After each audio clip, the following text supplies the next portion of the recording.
Dicen que el liderazgo consiste en responder cuando nadie más quiere hacerlo, pero pocas veces hablamos del costo que tiene ser la persona que siempre está disponible, la que resuelve, la que carga con las expectativas de los demás y muchas veces deja las propias para después. En esta conversación con Manuel José, no solamente hablamos de pólizas, hablamos de identidad, de responsabilidad, de sucesión, de la presión que implica continuar una historia que comenzó mucho antes de que llegaras y del desafío de descubrir quién eres cuando todos esperan que seas alguien más. Acompáñame a conocer el método de sostener sin dejar de sostenerte con Manuel José Matos. Este episodio llega a ustedes gracias al Grupo Certeza, combinando la estrategia con la gestión de riesgos para llevar certeza a cada decisión. Acompáñame en esta misión de descubrir el método de mis invitados para que tú también lo apliques a tu vida. Yo soy Paola Romero y estás escuchando El Método, un podcast escrito con el corazón. Bueno, yo estoy sumamente feliz con este invitado que tenemos hoy, que se estrena en el mundo de los podcasts, pero como esto no es un podcast más, sino que este es un espacio de tu amiga y hermana, aquí tengo a Manuel José Matos, bienvenido. Hola. Yo no sé si decirte Manuel José, decirte Manolo. Yo sabía no que eso sé. te iba a dar problemas, eso lo dije al principio. Yo tuve, vamos a comenzar con Manuel José. Manuel José. Hay que aclarecer lo que Manuel José. Ok, Manuel José. Yo estoy muy feliz de tenerte aquí. Tú sabes que no solamente eres una persona que quiero, que respeto, que admiro, sino que esa admiración, ese respeto se extiende por a toda tu familia. Y bueno, lo primero que quiero preguntarte es sobre el reto que ha significado para ti asumir la vicepresidencia de una empresa que tiene... ¿Cuántos años tiene ya Matos Corredores? Matos Corredores, como tiene 30 años, creo que 31 años. Tiene 31 años. Sí. O sea que tú estabas un niñito cuando nació. Bueno, si por tamaño, siempre todo ese tamaño. Pero sí, del tiempo sí. Yo comencé, ese ha sido mi único trabajo. En el 2010, comencé a los 22. Y realmente el camino a la vicepresidencia, primero no era un norte que yo estaba desde el principio viéndolo como eso es lo que yo quiero hacer. Las cosas fueron pasando y fueron sucediendo. Las oportunidades se fueron presentando. Pero sí te puedo decir que me siento muy orgulloso. Me siento muy orgulloso, pero más que de mí, del equipo que me ha apoyado para poder llegar hasta ahí. Fuera muy difícil tú llegar a ningún lado si tú no tienes un equipo que te apoye. Sí, 100%. ¿Y qué recuerdo tú tienes, por ejemplo, de ver a tu papá trabajar y cómo tú terminaste ahí? O sea, ¿tú fuiste de un verano y cómo tú supiste que eso te gusta? Yo fui un verano a sacar copias, nunca volví. Obviamente yo no quería hacer nunca lo que hace papi porque, primero, como tú le explicas a un niño, lo que es un tema de corretaje de seguro. Papi llegaba un día que se ahogaron unos pollos, un día después que se quemó una cosa, el viper sonaba, este hombre era Batman, ¿entiendes? No era algo que a mí me llamaba mucho la atención. Y luego de que vine de fuera, yo estaba estudiando cinematografía y teatro, vine para acá a administración y entré temporal, que era lo que yo pensaba. Sin embargo, vi una parte que yo nunca había visto del trabajo de mi papá y era la parte de el seguro médico y poder ayudar a personas puntualmente. No se trataba de pollo, nada más de edificio. Es lo que está detrás de todo eso. Y tuve la gran suerte también de entrar cuando estaba ya entrando en vigencia lo que era la ley de seguridad social, que para mí fue mucho más fácil porque yo no tuve que desaprender cosas, sino que yo entré y ya eso acababa de salir básicamente. Entonces, sí, como obviamente voy a perder el hilo muchas veces en esta conversación para que lo sepas. Si yo te pudiera decir sobre el tema de lo que ha sido esta experiencia, te digo que nunca fue por lo que papi hacía. Hasta que yo pude ver la primera gente que yo vi que yo pude ayudar y oí como un respiro que yo nunca había vivido antes, que es un respiro como de tranquilidad, como ok, tú tienes control, tú me vas a ayudar, porque lo interesante del trabajo de uno es ayudar a la gente a navegar en momentos de incertidumbre cuando hice su foco de alguna manera u otra, pero a la vez saber que esa persona probablemente nunca ha perdido el control. Muchas de las personas con las que yo comencé a trabajar son dueños de empresa y cuando viene una situación familiar que sale de su mundo, tú tienes obviamente que entrar. Entrar a los 22 años, yo era un poquito freco, tal vez, y luego aprendí también que yo no tenía límites, que eso luego tomó su toll al final, pero Pero sí, al final, así fue que yo llegué ahí, por eso caí. Pero no fue porque en casa yo veía y decía, uff, qué bueno fue. O sea, ahora yo ir a ver si se llenó algo de agua. ¿Entiendes? Claro, pero qué bonito saber que tú, en el marco de un legado empresarial, tú encontraste tu propio sello y tu propia marca. Y yo creo, porque te lo he dicho muchas veces, que para mí las empresas son un reflejo de quienes lo lideran. Y yo, que tengo un trato directo contigo, y que ha sido un sostén para mi familia en momentos de mucha incertidumbre, y también veo cómo se desenvuelve tu equipo. Yo veo a Manuel José en Glacy, lo veo en las personas que me atienden, lo veo en tu hermano, lo veo como en absolutamente cada persona del equipo. ¿Cómo se logra llevar ese liderazgo humano? Porque yo me imagino, si eso eres tú trabajando y dando un servicio para terceros, yo no quisiera imaginarme cómo tú eres con las personas que trabajan contigo. Sí. Ha cambiado mucho, porque inicialmente, cuando este es tu único trabajo, tú entras a los 22, tú no sabes todavía que tú tienes problemas de regulación de emociones, nada por el estilo. Yo te puedo decir que en los primeros años yo le tengo un altar a todo el mundo que trabajó conmigo, probablemente en esa época, porque era adaptarse a la velocidad mía de hablar, lógicamente. Que está bastante modulada, señores. Yo estoy sorprendida. Yo tengo mucho miedo de hablar despacio porque después se me olvida lo que estaba diciendo. Entonces, habla como tú quieras. Lo bueno es que si tenemos que decirle a María, ponlo en 0.5. Sí. Así que... A WhatsApp no ha puesto eso, estoy loco porque lo haga. WhatsApp debería ponerle menos, porque el WhatsApp tomó en cuenta a la persona que hablan lento, no a la persona que hablan rápido. No, sí. Ahí te ponen en 2X y no te entienden. Exacto. Entonces, las personas que empezaron a trabajar contigo al inicio... Las personas que empezaron a trabajar conmigo, realmente, primero viene el tema de valores. Y yo creo que eso es algo súper importante. Desde pequeño a nosotros nos han enseñado que los valores son el sostén y es la base de cualquier cosa. Incluso en el colegio, me acuerdo, cuando yo iba a buscar la nota, en Luxmundi daban 2 notas. Daban la nota, obviamente, normal, que era 80, 70, 90. Y había una que eran de valores. Mi mamá, cuando llegaba, lo que hacía era que cogía la de los números, la veía. Está bien, tú pásate. Pero ella veía era la de los valores. Y si yo sacaba un rasgo en proceso, por ejemplo, me acuerdo una vez que saqué eso en humildad, el castigo que me pusieron, un castigo que realmente no fue un castigo, porque al final dejé de ir a ver la ballena. Yo no estaba interesado en eso tampoco. Yo me quedé con mi abuela. ¿Qué castigo? Sí, yo no quería eso, así que yo me quedé con mi abuela. Pero sí te digo que eso en mi casa siempre era el foco. Luego entendí más tarde, claro, que como mami trabajaba en un nivel, quizá yo no estaba tan preocupada que si yo podía entrar a una universidad.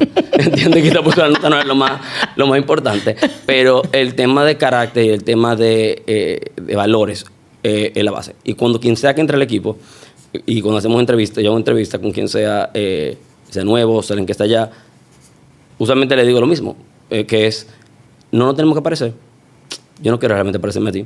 Lo bueno es que cuando mucha gente trae diferentes ideas, lo que nosotros sí tenemos que parecernos son los valores que están ahí en la puerta de la organización.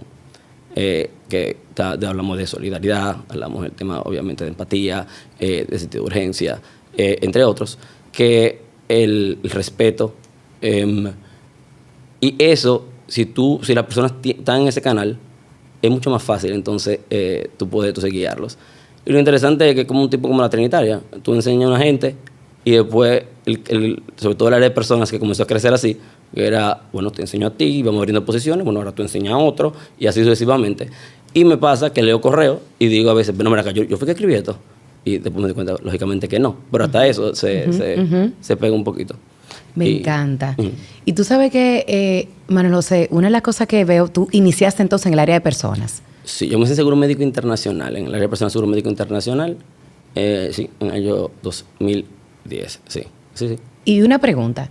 Cuando tú mencionaste algo ahorita que quiero rescatar, tú dijiste, cuando empecé a trabajar con ese primer equipo y a esa edad, que tú no te habías dado cuenta del tema de lo desregulado emocionalmente que uno también es vulnerable a estar. Y uno de los temas porque para quienes nos ven y nos escuchan, Manuel José también es el vicepresidente de la Fundación Romero Confesor, que es una fundación que su plan, que de verdad tenemos que seguir trabajando en eso, sí, pero es crear conciencia y ayudar a personas a atravesar procesos de salud mental. Yes. Y es un tema que nos ha tocado muy de cerca. Y por eso quiero rescatar esa parte de cuando tú hablabas ahorita de la regulación de las emociones. Uh-huh. Tú has tenido que lidiar, o vamos a decir atravesar, un camino empresarial que para el que lo ve de lejos, trabajar en una empresa que fundó tu papá, parecería ser como que, bueno, este es el hijo del dueño, ¿no? Claro. Pero que no sabe cómo tú trabajas. Uh-huh. O sea, y el nivel de cómo tú te entregas. Porque si hay una cosa que yo digo de este hombre, es que tú le contaste un problema a él y ya automáticamente el problema dejó de ser tuyo, ya el problema es de él. O sea, una cosa impresionante. Entonces, ¿cómo tú, al principio, o sea, cuando tú trabajaste como ese primer caso que tú dices que te tocó, cosa que tú te lo llevaste a tu casa, yo me imagino, conociéndote personalmente, lo difícil que fue atravesar esa etapa para ti tan joven? Bueno, sí. Como ese era mi primer empleo y ha sido mi único, yo tampoco tenía muchos benchmarks con qué comparar. Yo asumía que todo era así, ¿entiendes? Yo me enteré el otro día que yo lo entrevistaba normal, pero me enteré el año pasado, ¿entiendes? De cómo yo hacía las entrevistas. Ah, ¿y cómo es eso? ¿Para que me dé el truco? No era un truco. Lo que pasa es que estábamos con una entrevista hace, qué sé yo, un año y medio, y hubo una persona, la que estábamos entrevistando, estaba yo, estaba Sol Ángel, que la directora de área de personas, y estábamos conversando y me dice la persona que estamos entrevistando que tiene que decirme algo. Y yo digo, Dios mío, ¿qué será? Porque ya yo lo quería contratar. Y me dice que en julio él va de viaje. Y yo me quedo viéndolo y yo ay, Dios mío, tiene un tema médico. Me mira y me dice, no. Y yo, bueno, ¿tu familia tiene alguna situación? No. Hasta que Sol Ángel me ve la cara confundida y me dice, bueno, no sé, lo que pasa es que hay empresas que cuando tú dices que tú te vas de viaje, no te contratan. Y yo, ¿qué? El hombre aquí sentado, yo teniendo esta discusión con Sol Ángel, y yo, ¿qué?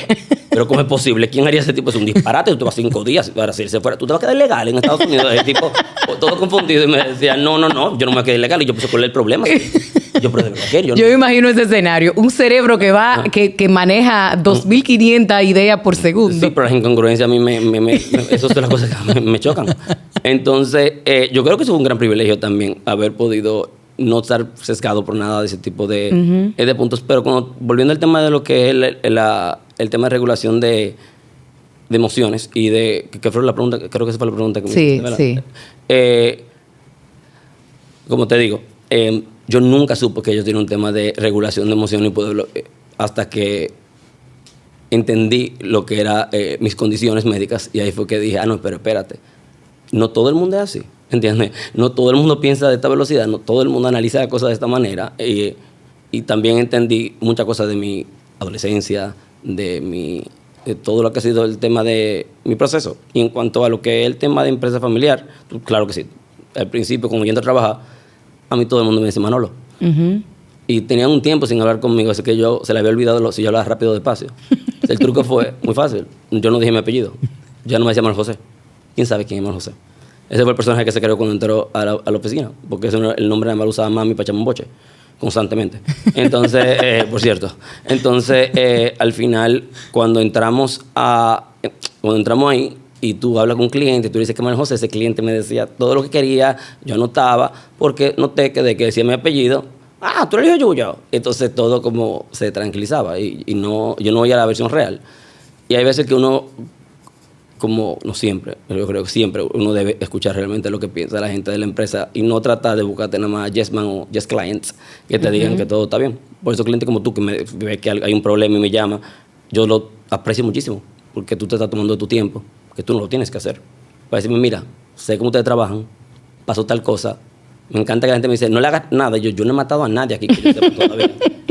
Pero... probablemente antes, cuando era más joven, la gente sí pudo haber pensado que no podía manejar tal vez ese tipo de feedback, pero no. Si tú supieras que para mí eso es una de las mejores cosas que tiene, esa cercanía, el tema de que uno pueda hablar con un cliente y él te pueda decir eso. Y también fijar bien pero quién tú eres y no salirte de ahí. Wow. Eso también yo creo que es importante. ¿Qué cosas tú no haces? Recuerda que tú no vas a contar un abuso a ningún cliente, hacia un colaborador. Quiero a todos mis clientes, pero porque sea corredor de seguros no significa que tú tengas que coger a todos los clientes. No todos los clientes son para ti. Hay clientes que es mejor a veces ser amigo a veces hay que mantener una distancia y que busquen a veces otro intermediario. Uno estaría ahí para darle consejo, pero si no nos estamos alineando en el tema de los valores y yo estoy predicando hacia la compañía y hablo de familia, la familia se cuida, la familia se protege. Y cuando yo abro los ojos en la mañana, lo primero que yo pienso es, tengo 190 familias.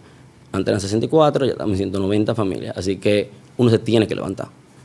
Y de lo contrario, como me decía papi, ¿quién es tu jefe?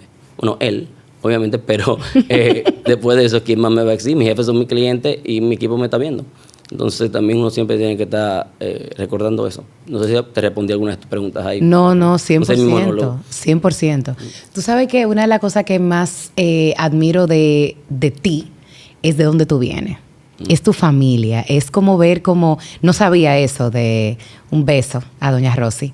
De eso de que ella se enfocaba más en esa área de la nota que en el tema de los valores.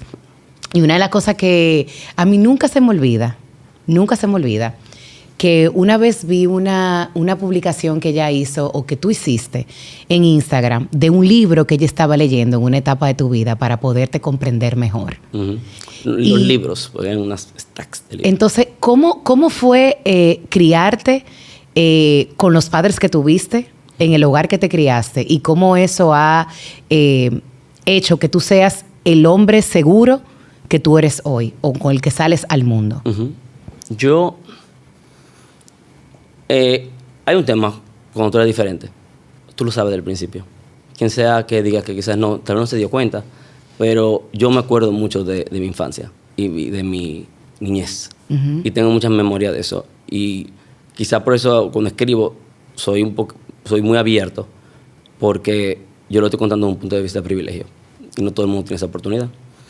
Y cuando entonces estamos hablando de que ya tú sabes que tú eres diferente, hay también, los padres también se dan cuenta. Y yo creo que eso es algo que mi mamá, sobre todo mi mamá, vio en mí. Y razón por la que asumo, quiero pensar que fue también por eso, para ella fortalecerme, era, tú tienes mi tarjeta de crédito a los 13 años, pero tenías que aprender lo que era un corte de tarjeta, ¿entiendes? A los 13 años. Y tenía que llevar mi cuenta. Si vivía afuera, yo tenía que llevar los taxes, los préstamos, todo ese tipo de responsabilidades tal vez que a muchos papás simplemente no se lo dan a los hijos, ¿entiendes? Eso desde muy joven también me hizo entender cómo funcionaba la vida. Y cuando yo iba al médico con mi hermana, íbamos todos los años a Boston a chequear el crecimiento, que lógicamente crecimos muchísimo, como tú puedes ver aquí, ¿verdad? Una maravilla. Pero imagínate, mami mide 4'11", papi mide 5'6", 7", si tú le preguntas 5'8". Entonces, con todas esas mezclas, te da el 5'3", el promedio. Así que... que tú tienes la respuesta, se hubieran ahorrado un par de viajes. Claro, pero mami yo creo que lo que quería era que yo no se lo sacara en cara después, porque ella no me llevó para allá. Ella sabía el lío que tenía. Claro, pero mi mamá hacía algo muy interesante y era, cuando nosotros llegamos al departamento internacional, uno veía a niños en esos hospitales de niños, valga la redundancia, con temas de no poder caminar, no poder hablar, mucho tema de movilidad. Y mami siempre nos decía, nos paraba a mí, a Rosina Amelia, y nos decía, porque con mi hermano no hubo problema con el tema de crecimiento, entonces con el tema de Rosina Amelia, y nos decía, fíjense algo, nosotros estamos viniendo aquí porque ustedes son pequeños. Mi mamá una de 4'11", ¿verdad? Ustedes son pequeños, pero ustedes pueden hablar. Ustedes se pueden mover. Ustedes no le han dicho que ustedes tienen tantos años de vida. Entonces, vamos a ir viniendo. Pero yo quiero que ustedes recuerden que lo que estamos trabajando aquí, no es algo como lo que están viviendo ahí. Y uno tiene que también tener empatía y solidaridad con esos temas. Y ahí mismito, dentro del tema yo creo que ahí también fue que yo aprendí mucho de lo que hago ahora, que era para también de apoyar a gente en coordinaciones médicas fuera. Porque mami me enseñó a llenar los formularios yo. Mami me decía, ves tú y yo que allá. Mi mamá era una persona es una persona, pero en ese tiempo extremadamente práctica. Si le decían que no había una cita, no había problema. Mami se montaba en un avión, llegaba y te decía, what? No appointment? What you mean no appointment? I came from Dominican Republic, appointment now. Y aparecía la cita, ¿oíste? Entonces, ahí uno puede... Y me da risa porque me lo estoy imaginando. I had a lot of work. Mi lot of work, appointment now. Y mira... la cita aparecía inmediatamente. Entonces, entre Menao y llena los formularios y prende un tema de la tarjeta y tal tema, yo creo que ella me fue dando las herramientas que ella sabía que iban a ser necesarias en mi vida para yo echar un poquito más para adelante, porque ella sabía tal el hándicap que yo iba a tener por la sociedad que estábamos. Y por eso, cuando yo tomé la decisión de decirle a mis padres y a todos que yo era gay, que fue posterior, ya todo tiene 21 años, así que yo me estaba graduando ya de cinematografía y teatro. Ojo, yo no había hecho nada con nada, yo lo sabía dentro de mí. Yo decía, yo no quiero hacer nada sin decirle a mamá y a mi papá, porque no quiero que se entren en la calle y tampoco quiero que culpen al teatro y al cine. Dije, por eso no tiene nada que ver, ¿entiendes? Por favor. Pero claro que sí, lo decía junto y van a decir, obvio, claro, pues imagínate, tigre se metió de que hasta teatro. Entonces,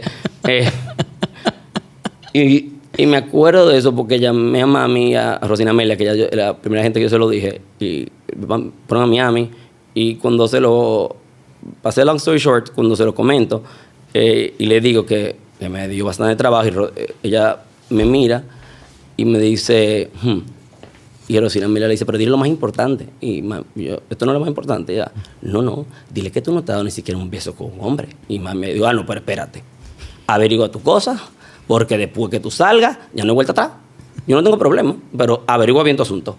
Entonces, yo le dije, no, créeme que si yo lo estoy diciendo es porque yo estoy muy seguro y porque ya emocionalmente ya había vivido situaciones que yo sabía que yo tenía que decirlo. Y porque yo tenía que comenzar a embrace lo que era mi verdad. Tú me conoces. Soy yo una persona extremadamente pragmática. Sí. A mí me dan la opción de decir, hey, tú quisieras una vida más simple. Tú quisieras medir 5, 8, que te gusten los caballos y que te guste bailar merengue, salsa, bachata, ¿entiendes? Y todo ese tipo de cosas que se espera. Lo demás. Yo probablemente, en ese momento, te hubiese dicho, por favor, ¿entiendes? Claro que sí, pues, mi vida va a ser más fácil. Hoy, te diría imposible. Porque esto es lo que me ha hecho que yo soy hoy en día. Totalmente. Pero en ese momento yo todavía lo veía un chin diferente. Pero sí, mami... Pero mi familia, tú la conoces. Sí. Mi familia literalmente, creo que eso es la definición de Modern Family, la serie. Y yo no la cambiaría por nada del mundo. Pero me encanta de tu familia, es como... Tú sabes la seguridad que tiene que sentir una persona para... darle una noticia, una decisión de vida como esa, y saber que no importa lo que tú le decías, yo estoy 100% segura que tú sabías que tus padres te amaban. Sí. Y que de alguna manera u otra, no sé si tú tenías miedo en ese momento de decírselo, pero que tú sabías como que esa parte era como, no era lo que estaba en cuestión. Sí, mi tema de mis padres no era el problema, mi tema era más el duelo que yo sentía que yo iba a tener que vivir, porque yo decía, esto significa, mi vida va a cambiar, yo no voy a tener derechos, yo no voy a, es decir, mi país, yo no voy a tener derechos, que la seguridad social no me va a cubrir nada. En ese momento tal vez yo no lo estaba pensando así, pero yo sabía que algo yo iba a estar soltando. Me podré yo casar, podré yo tener podré yo ser parte de mi familia. Tantas cosas pasaron por mi cabeza, y por eso fue que cuando yo lo dije, porque el tema no es si tú eres gay o tú no eres gay, si tú vas a tomar la decisión de decirlo, ¿entiendes? Y si tú lo vas a hacer y lo vas a decir, tú puedes ser tú mismo, pero no significa que tú tienes que variar, pero cambiar quién tú eres y tu esencia por eso. Uh-huh. Yo estaba muy claro que en mi casa el apoyo yo lo iba a recibir, y también sabía, porque anteriormente ya habían sucedido casos donde ellos me dan, obviamente me da mucho trabajo poder hablar de eso, pero me da mucha pena por mi papá y mi mamá y mis mismos hermanos que tuvieron que vivir situaciones conmigo, no solamente del tema de regulación de emociones, pero más que eso, intentos obviamente de quitarme la vida. Y eso venía luego que de mucha psicología y mucha terapia. No era tanto que yo me quería de este mundo. Yo creo que era yo pidiendo. ¿Tú querías dejar de sufrir? Yo creo que yo estaba pidiendo auxilio, y era más diciéndole a mami y a papi, como preparándolos, y poniéndoselo en perspectiva. Ahora lo digo yo ahora, eso en ese momento no lo decía así. Que era más como, miren señores, esto va a venir pronto. Miren lo que puede pasar, porque sé que yo me siento. Entonces tenemos que decidir en algún momento, o me quieren vivo, gay, o me quieren otra opción, porque yo no estoy viendo una salida y no estoy viendo para dónde yo voy. Entonces, ese apoyo de la familia, y se lo digo a quien sea, y por eso hablo tan públicamente de eso, y hablo con eso en la oficina constantemente. Me encanta hablar con los muchachos jóvenes que dicen que son de cristal. No son nada de cristal, simplemente hay que escucharlo y oírlo. Nosotros también somos un poco de cristal, si es por eso. Entonces, es simplemente escucharlo. Y nada, y yo creo que eso es algo importante, y los padres ojalá que muchos padres que oigan esto sepan que cuando uno está pasando por eso, lo que a uno le duele, no poder cumplir las expectativas de tu papá, es horrible. Porque tú quieres, pero no te sale. ¿Y qué fue eso? ¿Cuál fue ese breaking point para ti? Donde tú empezaste a verte a ti mismo y no ver a los demás. Porque ahí me voy a ese momento en el que tú hiciste como esa pasantía, que te diste cuenta de cómo tú te sentías sirviéndole a los demás. Lo conecto con lo que me dices de que cómo tú querías llenar la expectativa de tus padres, y de alguna manera u otra eso es como una necesidad de cada niño en ese momento. Pero cuando tú empezaste como a verte a ti y a entender que Manuel José tenía que estar ahí para él mismo. No, que yo tenía que estar ahí para mí mismo, probablemente fue hace como 2 años, Paola. O 3 años fue por otro día. Porque yo no entendía eso. Al revés, cuando tú eres diferente, tú tratas de compensar de muchas maneras. Y uno compensa así mismo, como uno anda tal vez buscando la validación de su papá, porque no cumple la expectativa tal vez del bacho que estaba esperando como hijo, y sobre todo primogénito. Te pone entonces ahí, pero te pone a pensar qué uno entonces tiene que hacer. Y de alguna manera u otra, tú inconscientemente, en busca de esa validación, sacrificas una gran parte de quien tú eres y se la cedes a otros. Y tú le cedes tu tiempo, tú le cedes tu energía. Y cuando tú haces ese tipo de cosas, obviamente acaba derivando en esto no es sostenible, ¿entiendes? En el tiempo. Entonces, cuando hablamos de eso, y perdón que quizás perdí un poco el hilo de nuevo, pero... Tú estás tomando el hilo que tiene que tomar. No, y si no, tú me dices, pues te voy ahí dibujando, tú me dices cualquier cosa. Un paréntesis, señores, yo le invité para el método, él venía con su método hecho. Bueno, pues yo pensaba que había que hacer una Él venía con el método. Pero si a mí nadie me dice un método, yo hice mi carpeta, ella me ayudó a cortar mi cosita. Yo te amo. Pero no había... Él iba a venir con una presentación. Un PowerPoint si era necesario. Era básicamente eso. ¿Qué método voy a traer? Pero... y yo veía que la gente no traía el método. Yo, qué responsable las personas que no traen el método. No hacen ninguna tarea. Ya después fue que aquí me dijo María, dije, no, que tú, que... No, y yo, qué cosa. Entonces, mis chivos, todas mis cosas. Ay, Dios, por ahí andan, mi amor. Porque yo te dije que el Espíritu Santo que tiene control. Así que vuelvo y pregunto lo que sea para yo poder tomar. Mira, lo que estábamos hablando ahora era sobre el hecho de cuando tú hablabas de sostenerte a ti, que tú decías que esto fue algo que recientemente, hace 2 años, que tú empezaste a pensar en ti mismo, porque muchas veces, y aquí tomo muchas veces ser diferente te hace querer compensar y buscar la validación de los demás a través de otras vías. Sí. Pero cuando tú empezaste a estar ahí para ti, que tú empezaste a asumirte tú, porque cuando tú te vas a ese Manuel José adolescente que no quiere estar, que no quiere existir, y que de alguna manera u otra tú todavía estabas en tu casa, tú eras responsabilidad de tus padres, y hasta ese grito de auxilio que tú dijiste ahorita de querer buscar ese como que ayúdenme, pero ya como adulto, que tú tienes que empezar a sostenerte tú y estar ahí para ti, hablamos de ese momento en que tú te diste cuenta de eso.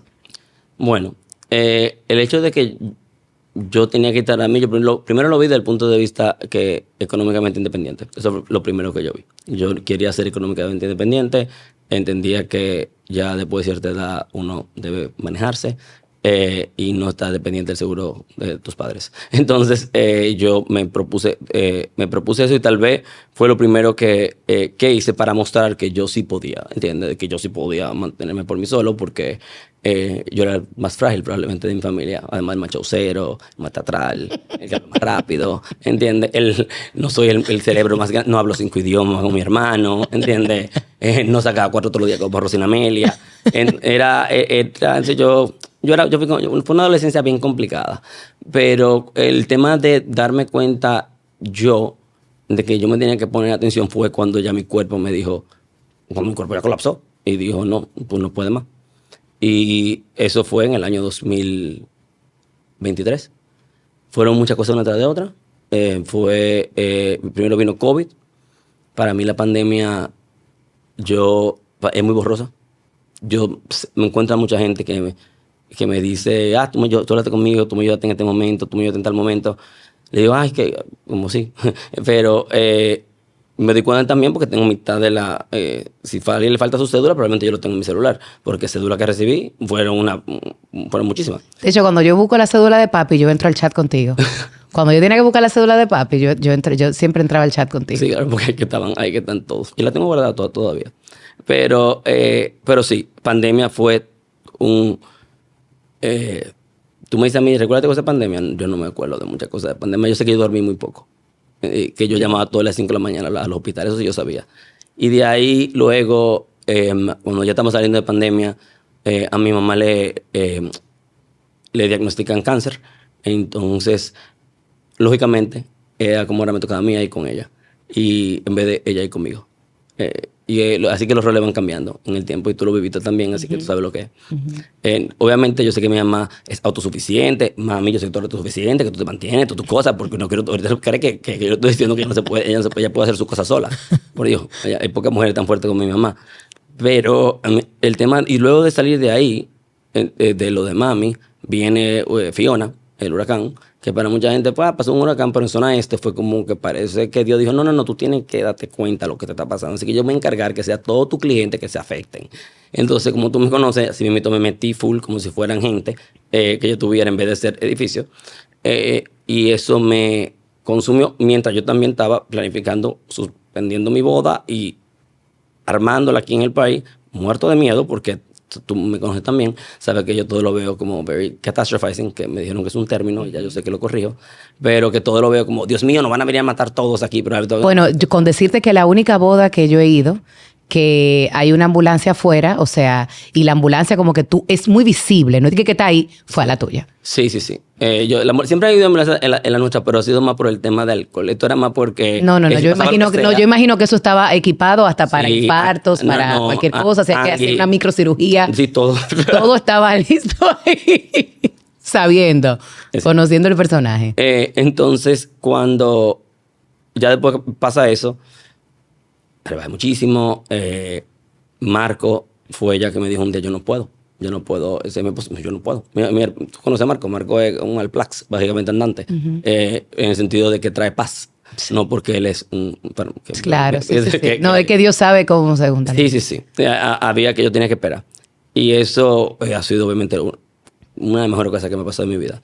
Eso y que me confrontara, porque si no me confrontaba yo nunca iba a aceptar quizás el tema que ciertamente yo tenía condición. Y si tú no aceptas tu condición, para ti la condición no existe. Entonces ahí fue cuando me comenzaron a hablar, que me habían hablado antes, pero como yo comencé a escuchar de, no, mira, lo que es BPD, lo que es OCPD, y un reguero de acrónimos. ¿Cuáles fueron los diagnósticos que tú tuviste? Mis diagnósticos, es decir, básicamente son el alfabeto completo, por lo que yo entiendo, porque es un reguero de acrónimos. El tema de depresión era algo que yo lo había vivido ya. Yo sabía, obviamente, que estaba en uno, pero ADD, y no me acuerdo el nombre, la sigla en español, me van a perdonar. ADD es el déficit de atención. El tema de déficit de atención, sí. Y ahí, yo siempre decía, no, es imposible, yo no voy a tener eso, porque papi tiene eso, ¿entiendes? Entonces yo decía como que nosotros aquí los dos no podemos tener eso. Pero esa fue una de ellas. Y la otra, pero la más importante fue 2 puntos, que fue el tema de BPD, que eso sí, el trastorno límite de personalidad, y el tema de OCPD, que es Obsessive Compulsive Personality Disorder, que no es lo mismo que TOC, por ejemplo. Porque TOC está hecho, TOC es lo que tiene un pensamiento intrusivo, tal vez aquella que se lavan la mano muchas veces, tienen que tocar, tiene un ritual. El OCPD lo tiene mucha gente, quizás no lo sepa, pero son lo que nos damos cuenta de cuando falta una tilde, que nos da trabajo en leer bien. Como un perfeccionismo. Un extremo. Y que yo creo que es genético, porque mi hermano y yo ahora estamos en reuniones juntos y corregimos a la gente.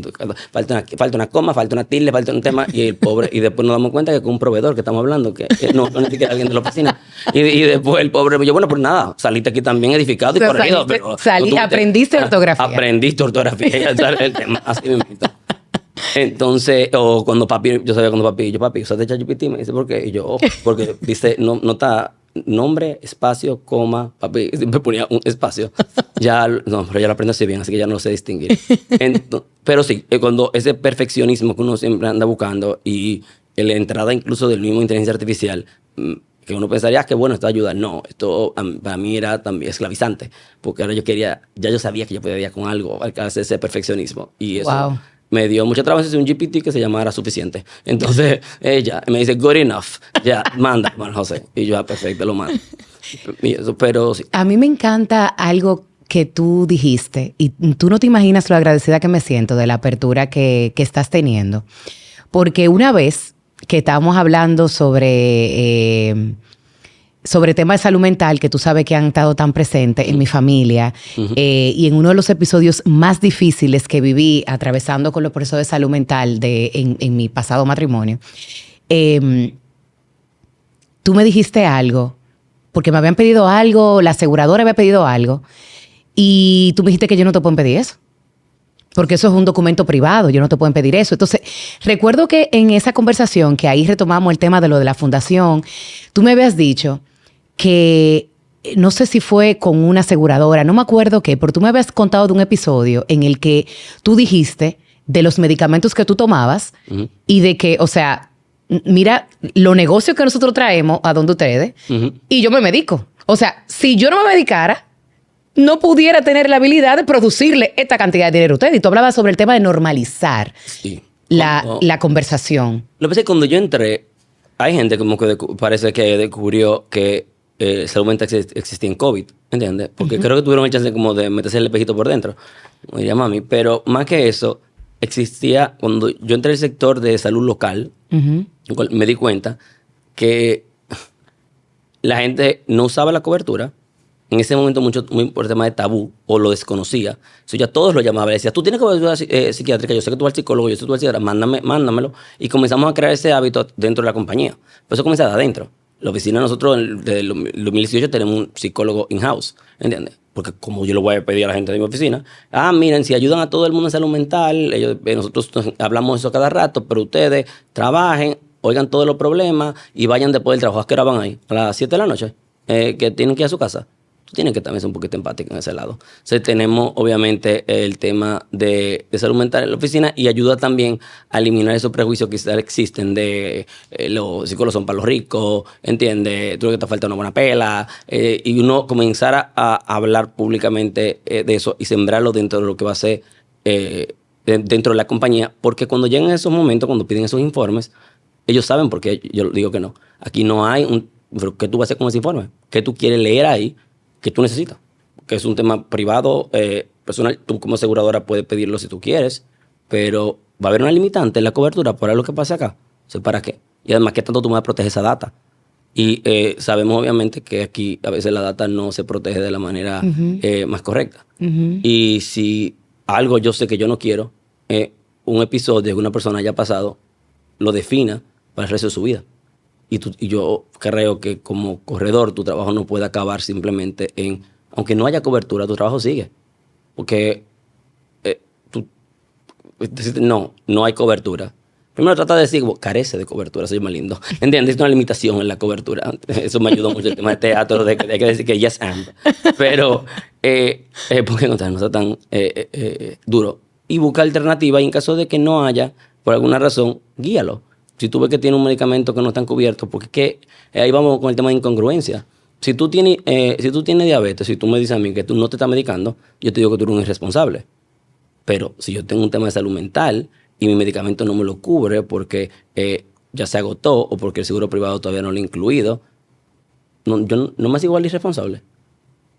Yo pensaría que sí, porque al final son condiciones médicas. Y salud es salud. No es, exactamente. No es que tal vez salud mental. ¿Entiendes? Es salud mental. Entonces, cuando hablamos de eso y cuando pensamos en este tipo de cosas, nosotros tenemos que usar nuestro ¿sabes? Cerebro, que nos dio la vida, y preguntarnos por qué no me importa decir que me voy a poner un pellet, porque por eso sí argumentamos, porque no me molesta el tema de que yo voy a hablar, obviamente, de temas como lo que te digo, diabetes, hipertensión, me rompí una rodilla, pero tú necesitas asistencia médica. Y también es el tema de terapia. Y terapia también, que mi terapeuta, que tengo ahora y que ha estado conmigo desde COVID, que es bueno que me ha conocido en todas mis etapas, también me ha enseñado mucho, y es probablemente también una de las gente que las razones por qué yo soy como yo soy hoy, porque ella nunca me ha dicho que no sea yo, siempre al revés, es como mantén tu autenticidad. Y tu esencia. Eso también ella me lo dice mucho también. Tú sabes que a veces cuando vamos ya tu terapeuta se queda como ahí y te está como que hablando constantemente. Rosa María, tengo ahí a cada rato. Pero bueno, entonces sí pero que yo ya respondió tu pregunta, y si no, bueno. No, mi amor, la respondiste y me dejas también con el hambre de continuar preguntándote en ese mismo orden sobre cómo tú has logrado humanizar un mundo que es un negocio. O sea, yo no sé si soy yo únicamente, porque ustedes son mis corredores, que yo siento que no es que el corredor está de mi lado, sino que yo siento que como que you have my back, pero al final yo que sé quién tú eres en tu industria, ustedes son tan respetados por las aseguradoras. O sea, porque tú tienes un sentido de justicia como muy marcado.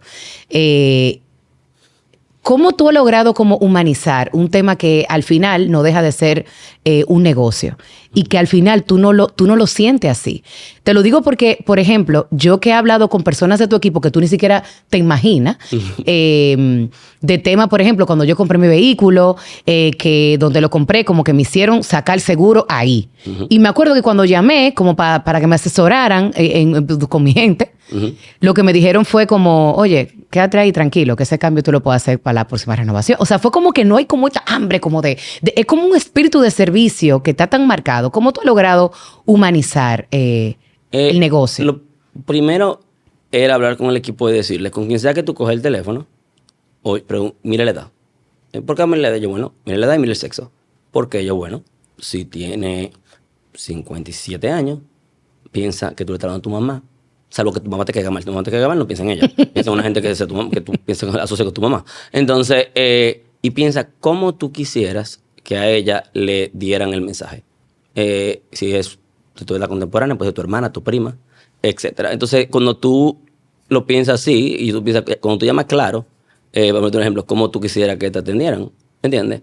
Y sobre todo, cuando tú estás hablando de algo, porque nadie nos llama a nosotros a decirnos, no sé cómo tú estás, mira, nada más te estoy llamando, que me levanté súper bien, mi glicemia está nítido, mis valores están perfectos, nada más era para contarte eso, o decirme, no he chocado en 5 días, eso no pasa. Por eso la oficina, cuando tú llamas, no lo coge una máquina, es una política de empapada del 95, que la tienen que coger personas, que nadie llama simplemente porque nadie quiere oír una emergencia. Marque el 1 para comunicarse con reclamaciones y después de esperar, después que te diga sale un timbre o sea, que no está, que está ocupado. Así que eso ha sido, yo creo, una herramienta clave. Y mi papá siendo que mi papá, porque papi es una persona extremadamente noble y extremadamente dedicada al servicio. Entonces, independientemente que en muchas cosas tal vez no nos parecemos, pero lo esencial, somos igualitos. Y yo sé cómo él piensa, él dice que él sabe cómo yo pienso, pero yo creo que a veces él sabe el 80% porque todavía él no ha dominado el 100% de mi velocidad. Casi el 100% ya la velocidad, él lo ha llegado. Pero papi me puso también el camino un poquito más fácil porque mi papá ya era una persona extremadamente respetada en la industria. Y yo también sabía los pasos lo que yo tenía que llenar. Y sí es cierto que yo soy muy justo. Si yo entiendo que algo no tiene cobertura por una razón lógica, como por ejemplo, no está aprobado por la FDA, yo no te voy a ayudar. No te lo voy a discutir. No, yo te voy a decir, oye, una cosa, si tú quieres una loca y te lo querías poner y inventar, pues amén. Pero yo que está aquí no voy a ayudarte a que tú te hagas un procedimiento que no está aprobado, que no está avalado, porque lamentablemente no lo dice el contrato, es porque lo dice el sentido común. Si tú quieres hacerlo, tú lo haces. Hay casos particulares que uno sí tiene que ver en detalle, pero en la mayoría de los casos es así. ¿Y cómo tú dar esa noticia? Tú puedes dar una noticia con una solución. El tema no es, como dice papi, no es el tema no es preocuparnos, es ocuparnos. Y yo creo que eso también es lo que uno tiene que hacer el tiempo entero. A mí me encanta cómo ustedes se dedican y cómo ustedes hacen lo que hacen de una manera tan, como con tanta nobleza y como con tanta destreza. ¿Cuál ha sido el...? Ojo, espérate, quiero decir, lo que pasa es que yo tengo que decirlo. Y lo digo muy claro y yo lo sé. Yo tengo el mejor equipo que existe en República Dominicana para el tema de servicio. Yo estoy claro, porque ellos son los que hacen la empresa ya, no soy yo. Hay veces que uno quiere coger tantos créditos por uno. Yo sé lo que yo hice y yo sé hasta dónde yo la llevé. Pero lo que esos muchachos han hecho también, que no son apellidos Matos, pero para mí son igual de familia, es lo que ha llevado eso. Porque mira como tú mismo me dices que tú hablas con ellos y yo no me entero. Pero, bueno que yo no me entero. Con cualquiera. Entonces, es una cosa increíble que yo no he dado con una persona del equipo. O sea, estamos hablando, es el nivel de servicio, que es algo que trasciende. ¿Cómo tú has logrado como impregnarle eso? Coaching, hablar, liderar. ¿Qué consejo tú pudieras dar como que al que está formando un equipo para poderle impregnar parte de ese espíritu? Porque es muy fácil, por ejemplo, o es más sencillo para ti decir, bueno, yo heredo la nobleza de mi papá, pero ¿cómo tú le inculcas como ese tipo de criterio y de política a una persona que vino criado de su casa? Bueno, lo primero es haciéndolo formar parte del equipo y las conversaciones que uno tiene. Hubo un equipo que duró un año entero, 4 horas al día sentado conmigo el otro día, en el 2024 por el 25, para que escucharan cómo yo hablaba, que uno le prometía al cliente, porque eso a veces no se lo cuentan y tú ves el cliente como un tema transaccional. Y me encanta me gusta la gente curiosa. Yo creo que la curiosidad es una de las mejores cosas cualidades que uno puede tener, porque te mantiene vivo, te mantiene activo, te mantiene relevante, te mantiene preguntando, no te conformas, tú buscas la vuelta, que es algo muy chulo de este negocio también. Y que, contrale, en el mejor de los dos mundos, tú puedes generar ingresos ayudando a gente. Eso es, para mí eso no tiene nombre. Pero el plan básico de nuestro país es excelente. La gente critica y habla y dice temas, pero si supiera lo que pasa en otros países, en Estados Unidos, como que no tiene un sistema de seguridad social, cuando estamos hablando de temas sobre todo de salud, nosotros sí, nosotros tenemos cobertura que la gente no sabe tal vez ni siquiera que existen, desde hormonas, el tema de crecimiento, mira tú.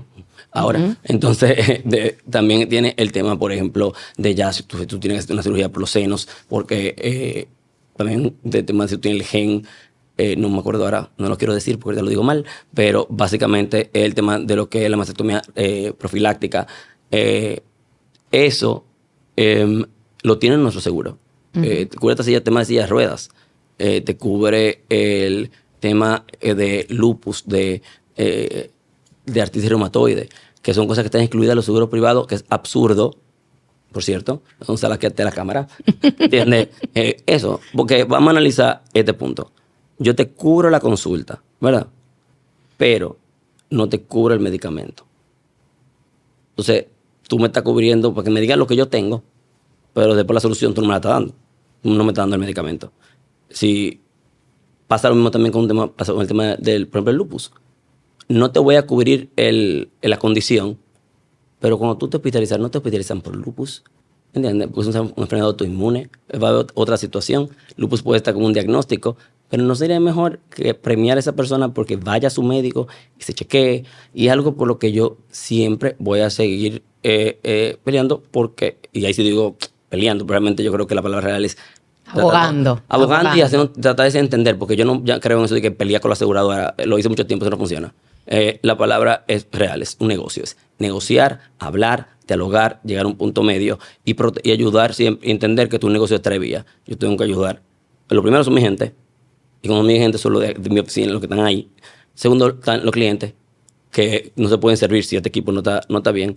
Y tercero, la aseguradora. La aseguradora es un negocio. Entonces, si uno puede ayudar a bajar siniestralidad, a evitar consumos innecesarios, guiar a la gente en los médicos, y ese ingreso que uno recibe como corredor, así es que uno le entrega. Tú le entregas con esa persona que te toma el teléfono, con esa traducción médica, con esa coordinación, con ese reembolso que le faltó el sello y después lo mandaron a buscar. Pero eso no significa que uno no se confunde. Muchísimo. Bueno, muchísimas veces. Nosotros nos ha pasado que hemos tenido problemas. Ahora mismo tuvimos el otro día un tema con un retraso grandísimo, un tema de reembolso. Y los clientes me llamaron y me gusta que me llamen. Porque eso quiere decir que no se quieren ir. Porque el que se quiere ir se va.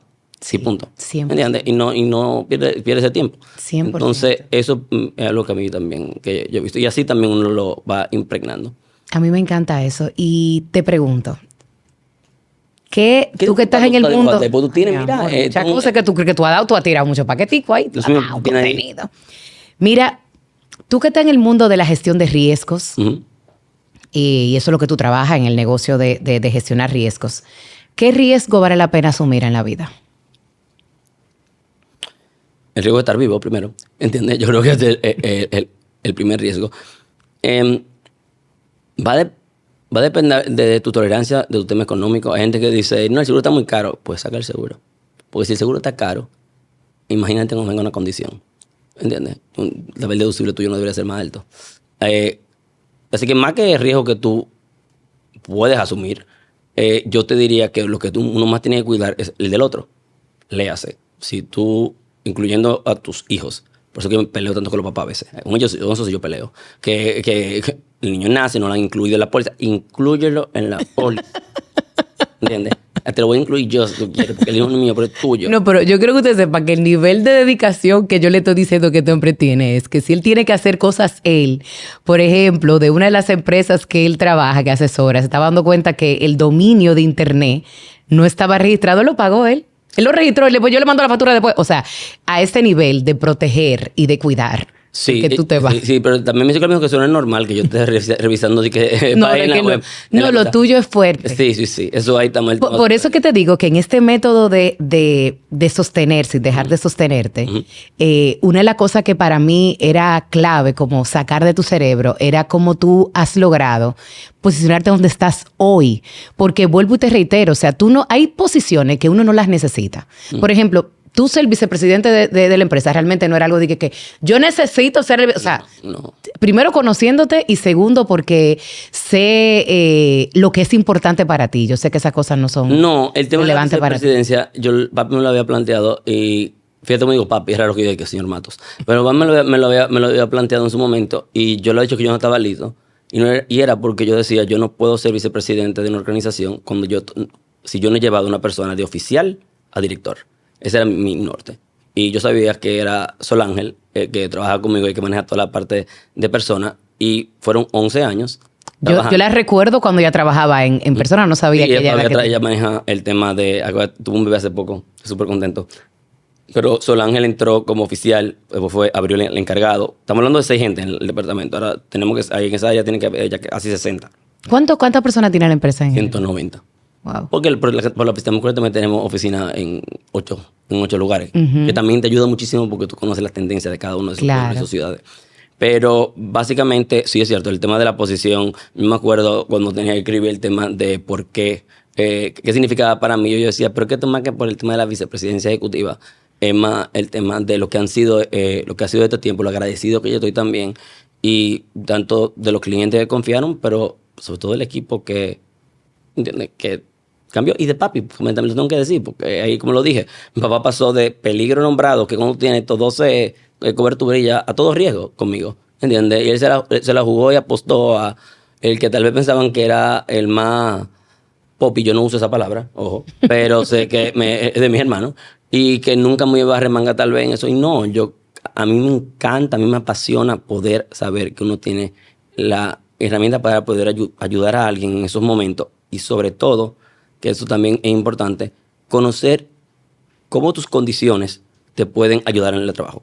Cuando yo estuve ingresado por un burnout después que pasó todo esto, y fueron 6 semanas fuera. Y me acuerdo que cuando lo primero que pregunté, lógicamente, cuando me dan esta lista de condiciones, yo digo, ¿qué medicina se quita eso? Aunque no hay ninguna medicina, y yo, qué vaina. Entonces... Terapia.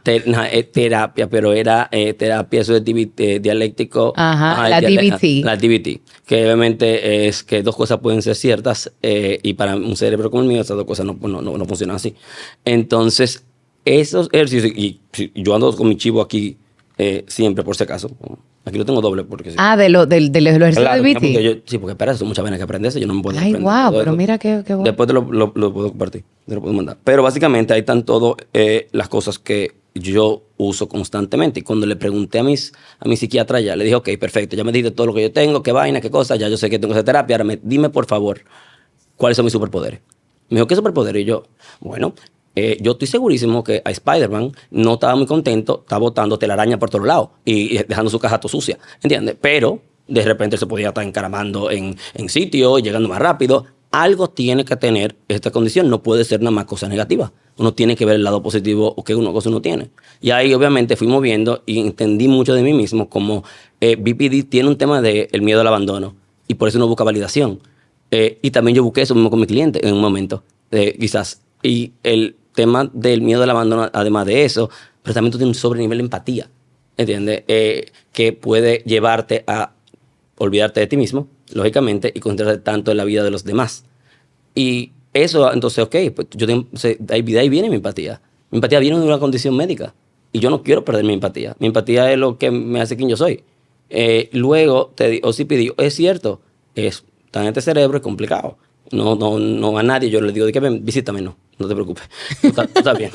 Pero ya yo tengo casi 40 años con esto, el hecho de, bueno, ya yo me di cuenta porque cuando yo estoy viendo una póliza, yo puedo identificar claramente dónde están las exclusiones más rápido, cuando hay un error, cuando hay un punto, yo perfecto, que pues eso yo lo puedo usar también.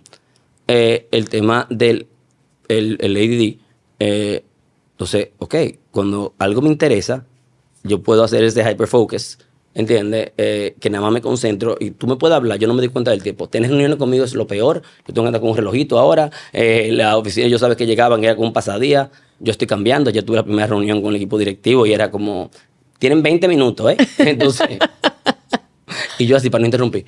Entonces, es todo eso. Si yo no salí de ahí, yo salí de ahí con las herramientas necesarias y con un conocimiento diferente o con una visión diferente de lo que era cargar con esto que parecería un baggage, como que todas estas condiciones.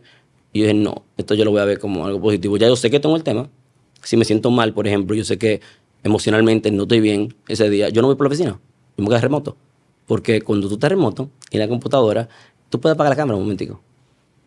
Aunque en la oficina todos tenemos que tener la cámara prendida porque yo quiero ver, estamos hablando de un tema sensible, no, pero tú puedes decir no ahora, espérate, dame yo respirar o dame yo bajar a caminar un momentico. Y eso me ha ayudado muchísimo también. Sabes que tú tienes tu límite y sabes hasta dónde tú puedes llegar. Y ha sido complicado porque también cuando uno hace eso, uno acostumbra al cliente a esa dependencia. Y delegar para mí es difícil. No, realmente sí, Sí. dependemos mucho de... Sí. Pero a mí, la única cosa que le digo a los clientes, y tú lo sabes, que van a hablar conmigo y yo lo voy a hablar como lo que yo creo. No que te voy a faltar respeto, pero si yo creo que tú me estás haciendo un disparate, yo te voy a decir, tú me estás haciendo un disparate, escucha lo que tú estás diciendo, razónalo y llámame de nuevo. Porque no vamos a perder tiempo ni tú ni yo hablando ahora, si al final yo sé que tú te vas a dar cuenta que lo que tú estás diciendo es un tema de impulso. Tú tienes que conocer, y ahí viene un tema también de racional. Yo tenía un cliente que cada vez que discutía con su esposa me decía que la sacara del seguro. Yo siempre le decía que yo la sacaba, yo nunca la sacaba. Pero, y me decía, y sácala del seguro. Y yo, pero al final es a usted que le va a caer el lío, ¿entiendes? Porque se arregla a las 2 semanas, ¿entiendes? Y puedo decir esto porque hace tanto tiempo que pasó eso que ya eso la persona ni siquiera se va a acordar. Pero, y por eso lo digo. Entonces, y las veces que, la primera 2 créditos, sí, que tuvimos que decir, no, ya tú no puedes seguir así.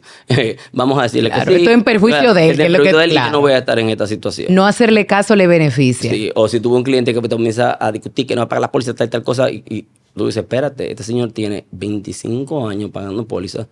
Pues mira, si yo tengo que sacar y yo poner algo, pues él no puede completarlo, pues uno lo va a poner, ¿entiendes? Porque ¿cuánto no te ha dado ese cliente a ti? Tú no lo puedes ver, no es algo, no crean ahora que yo ando, obviamente, de que tengan mi tarjeta, cobran toda la póliza seguro, pero hay gente que está en situaciones particulares, momentos particulares, que cuando estaban bien, tú estabas muy contento cuando ese era cliente tuyo. Y porque ahora no le está yendo tan bien, entonces tú lo vas a soltar. Ahí es cuando tú tienes que estar con ella. Porque es que es muy fácil tú y eso. Y cuando yo comencé a trabajar era eso mismo. Yo iba a la Duarte y papi me decía, baja a la Duarte y en ese momento en una situación económica, no en la Duarte nada más, sino estábamos en una crisis, y yo, lo primero era que iba sin reloj, iba sin nada, también porque el correo tiene que tener, lo primero que hace es cambiar el carro, o sea, vaina de carro a mí no me gusta nada más, que sea un búnker y que no me pase nada, y cuidado con la gente en la calle y un buen seguro de autoexceso. Pero tú ves, eso sí uno lo tiene que tener. Pero sí, y con lo que me preguntaste ahorita que no te respondí, tal vez lo de asumir riesgos, yo creo que si tú sabes que tu carro vale 2 millones de pesos, y tú estás dispuesto a que no te importa o porque tú no quieres, está bien, asume tu riesgo, ¿entiendes? Pero no ponga en riesgo también que tú puedas chocar a una persona y no dejes de coger el autoexceso o la cobertura de responsabilidad civil porque tú no querías pagar 10,000 pesos más y tú andas en un carro que vale $120,000. La cosa no, tenemos que ser coherentes en la vida y 100%. Qué cosas son tan importantes. Algo que me quedo con de lo que tú dices es identificar tu superpoder. O sea, eso me dejó como... Porque ya veo cuando una persona dice de que hay que aprender a abrazarse con nuestras luces y nuestras sombras. Sí, eso me dicen. Cómo tú te abrazaste a un nivel donde... Cuando yo pienso ahora en de dónde viene tu excelencia, cuando pienso de dónde viene tu solidaridad y tu nobleza, no solamente veo que viene del gran ejemplo de sus padres, sino que viene de que tú abrazaste esas dos cosas que no serían... Qué bendición que tengo déficit de atención. Qué bendición que yo tengo trastorno límite. No, pero tú has sabido abrazar lo bonito que te da esa ultrasensibilidad. Porque es verdad que también esa ultrasensibilidad es para lo malo. Viene a lo mejor para asumir la ofensa más rápido, pero también viene para ser más empático que la mayoría. Y para ir cerrando, que es increíble lo rápido que se va el tiempo cuando uno la está pasando bien. María. Quiero decir. Gracias a Dios que yo nunca vi, porque hubiera puesto nervioso si hubiera sabido que me estaban contando. Gracias a Dios que tú no lo viste, porque tenemos un buen tiempo hablando, que cuando uno la está pasando bien, uno no lo nota. Sí, después cuando tú y yo también cerramos el teléfono, yo digo, Dios. Sí, pero sí, nosotros no sabemos hablar poco. Como a ninguno de los dos nos gusta hablar casi. Casi. Como casi no le gusta hablar. Y además he hablado despacio. Te quiero preguntar, esa pregunta siempre la hacemos para cerrar, que es cómo te gustaría ser recordado. Pero antes de hacerte esa pregunta, te quiero preguntar, si tú tuvieses que inventarte y asegurar algo del ser humano que ninguna aseguradora cubre, ¿qué sería? Contra Pablo, entonces me dice esto al final, porque entonces ahora yo tengo que estar pensando en que si digo una cosa mal, digo una cosa bien. Espérate. Que si tú pudieras... Repítame la pregunta. Que si tú pudieras asegurar algo que ninguna aseguradora le cubre a un ser humano, ¿qué sería? Parece que tú decías la reputación, pero la reputación se cubre. Entonces, parece que todo se asegura, ¿entiendes? Todo se asegura. Hay cosas que tú no puedes asegurar y es lo que está dentro de tu corazón, ¿entiendes? Yo no te puedo asegurar eso, pero todo lo demás es asegurarle. Pero una muy buena pregunta que me la voy a llevar de tarea. Gracias por dejarme ahora como sentirme que no... Espero, señores, sigan a Manuel José en las redes sociales porque esperen que él va a escribir algo sobre eso. Porque no mete esa presión ahora. Pero yo lo sé, que tú lo vas a escribir. Tus valores fuera lo que yo quisiera. Que uno lo pudiera asegurar realmente. Eso fue lo que te diría. De que tú pudieras tener para asegurar, mira, sí, yo quiero que aseguren que ciertamente yo soy así y que eso yo no voy a preso. No sé, hablando disparate. Pero nada, se ocurrirá algo eventualmente. Me encanta, ¿no? Yo creo que mejor respuesta que esa no puede haber sido. Y ya para cerrar, ¿cómo te gustaría ser recordado? Es decir, cuando me muera. Como... ¿Tú nunca pensabas en eso? Tú siendo tú, ¿nunca pensabas en eso? No, pero yo me puedo morir, claro que sí, a cada rato. Y cuando llego voy donde la doctora Ana María y yo... Dije, no que me puedo morir, no, porque eso lo he pensado, pero ¿cómo me gustaría ser recordado? Tengo 3 tipos de cáncer, tengo uno aquí, y ella, ¿qué? Yo sí, tengo todo, porque para lo que me busquen. Pero yo quisiera ser, si yo quisiera ser como alguien que dejó una semilla y que sembró algo y que ayudó y que usó su privilegio para servir. Porque si Dios te da el privilegio y tú no lo usas para servir, yo lo veo como, ¿para qué tú sirves? ¿Para qué lo desperdiciaron en ti ese privilegio? Así que yo creo que sí, así fue yo quisiera ser recordado y como una persona que hablaba extremadamente rápido y que la gente después eventualmente lo adaptó y que, o por lo que se hizo WhatsApp por 2. Algo así. Puede haber sido una cosa de esa manera. Ay, gracias. Gracias por abrir tu corazón conmigo. Gracias por regalarme este método tan valioso que yo sé que va a edificar a muchas personas. Te quiero, te respeto, te admiro, te amo, te agradezco. Y sobre todo te agradezco este espacio que nos regalaste hoy. No, gracias a ti por todo y por tratarme tan bien. Esperemos que, ojalá, qué bueno que este fue mi primer podcast. Tranquilo, gracias María, Vera, a todo, a la doña que me trajo el café. Realmente esto ha sido todo muy bien y gracias a ti por darme la oportunidad de tener esta plataforma y hablar de cosas que tú sabes que para mí para nosotros son muy importantes. Así es. Y ojalá que pueda ayudar a mucha gente más. Amén, que así sea. Cada método es una invitación a crear mejores estrategias para vivir con certeza. Este episodio llegó a ustedes gracias al Grupo Certeza, generando confianza en cada decisión. De este método de sostener sin dejar de sostenerte me lleva una gran reflexión. Liderazgo genuino siempre comienza por liderarse a uno mismo. Y ese liderazgo no comienza con un cargo, ni con un apellido, ni con un logro. Empieza con los valores y se demuestran en la coherencia entre lo que decimos y la manera en que decidimos vivir. Manuel José es un recordatorio de que la familia es el primer lugar donde aprendemos a servir, a amar y a liderar, sin necesidad de que nadie nos lo explique, simplemente porque el ejemplo nos arrastra. Y uno de los regalos de este método es entender que a veces nuestro superpoder está escondido detrás de nuestra debilidad. Manuel José supo ver un diagnóstico de salud mental no como una etiqueta, sino como una puerta hacia ver su grandeza. Esa misma intensidad emocional se convirtió en su capacidad de sentir al otro con una profundidad que pocos tienen. Y hoy es precisamente la herramienta que distingue sus servicios y su forma de liderar. Muchas veces queremos esconder aquello que nos hace diferentes, pero es esa curiosidad de continuar conociéndonos que nos impulsa a seguir creciendo y a asumir con valentía quiénes somos. Deseo para ti que cuando las circunstancias amenacen con hacerte olvidar quién eres, este método te lleve de vuelta al único lugar desde donde vale la pena liderar, tu propia esencia.